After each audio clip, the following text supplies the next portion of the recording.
Ya, terima kasih teman-teman media. Jadi Kerdal ini kan gerakan pengendalian massal untuk hama tikus ini, terutama karena kita lagi banyak serangan tikus.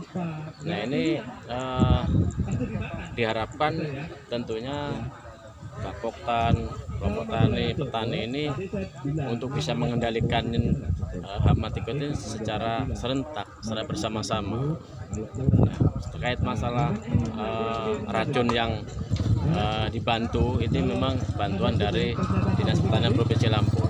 Jadi karena memang kami di kabupaten tidak ada stok untuk itu. Makanya kemarin ada informasi serangan tikus ini tidak terjadi aja di Sidomulyo, tapi ada di Palas, di Seragi, di Candipuro.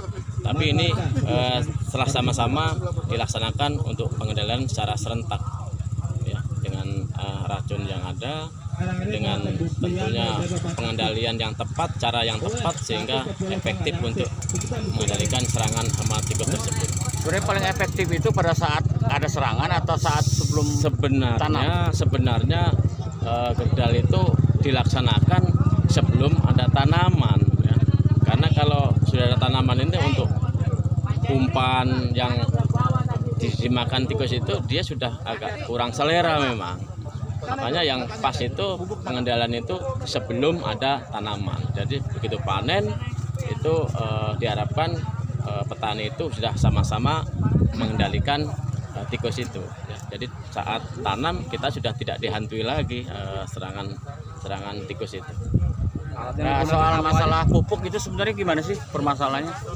Kalau masalah pupuk, ya masalah pupuk juga untuk kawan-kawan media juga tentunya bisa ikut juga mensosialisasikan.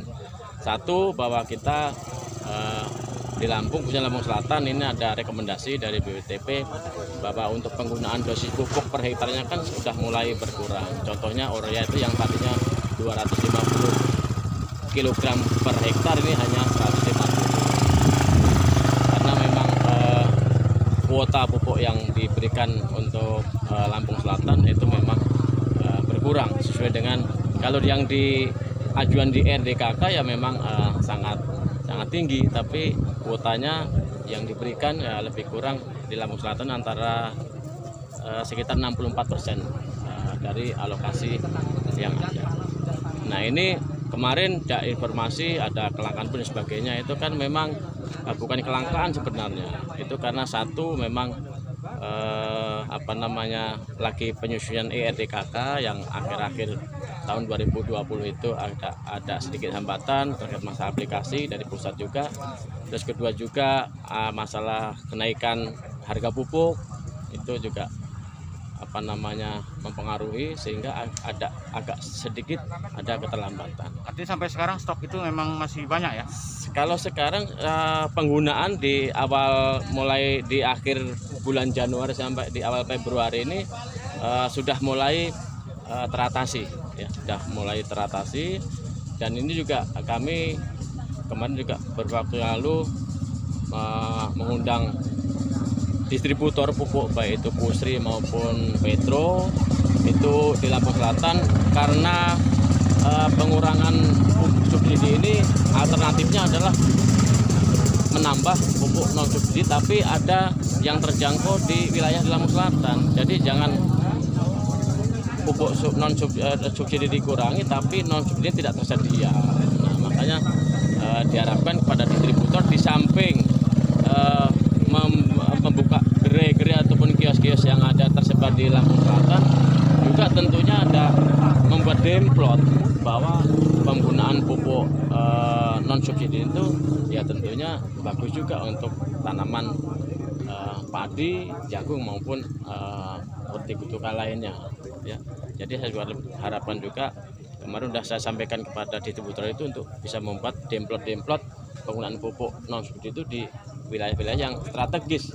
Jadi petani itu bisa melihat, oh iya pupuk non subsidi itu kualitasnya mungkin lebih bagus gitu. Ya. Oke, terima kasih. Para petani apa aja sih Bang? Ya, para petani juga kami mengharapkan agar jangan terlalu berpaku selalu menunggu bantuan. Karena petani sekarang kan dari Pak Menteri itu menyampaikan petani terus maju, mandiri, modern. Jadi untuk mandiri itu apa namanya, ada fasilitas untuk kur itu bisa dimanfaatkan.